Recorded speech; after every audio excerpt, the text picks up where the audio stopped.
சின்ன பொண்ணு ஏன் கீழே உட்காந்துருக்க? இவன் இப்படித்தான் எங்க போனாலும் அப்படியே உட்காந்துடுவா. என்னாச்சு, எழும்பி போயிட்டா? அவளை போ சொல்லு. உன் மோ நல்லா இருக்காளா? ஆமாக்கா. என்னக்கா இப்படி உட்காந்துருக்கா? சரி இருக்கட்டும், நீ வந்துரு.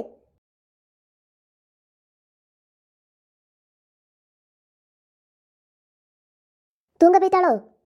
ஆமா, வயர் நிறைய கொட்டிச்சா இல்லை, இனி கொஞ்ச நேரம் தூங்குவா. கொண்டக்காரி போகலையோ? கொழுப்ப பத்தியெல்லாம் மருமலுக்கு எங்க இருந்து சம்பந்தம் பாத்தியா? என் சொந்தக்காரி ஒருத்தி தான் சொன்னான், இந்த பயலுக்கு பிடிச்சி கட்டினேன், ஒரு நகையை போட்ட ஒண்ணுமே கொண்டு வரல. அவ கொழுப்பு பத்தியா? அப்படியா? படிச்சிருக்காளா? ஆமா ஆமா, என்னது நிறைய படிச்சிருக்கேன். நீ வேலைக்கு போக போறாளாம். சம்பளம் எல்லாம் உங்க கையில வர மாதிரி பாத்துக்கிடுங்க என்ன. ஆமா ஆமா. நம்ம அசந்துட்டோம்னா போச்சு. எங்க வரும்போது ஒரு பெரிய சாக்கூசியும் நூலும் வாங்கிட்டு வாங்க, என்ன 2 ஓட்ட வாயங்களை தச்சு கட்ட வேண்டியிருக்கு.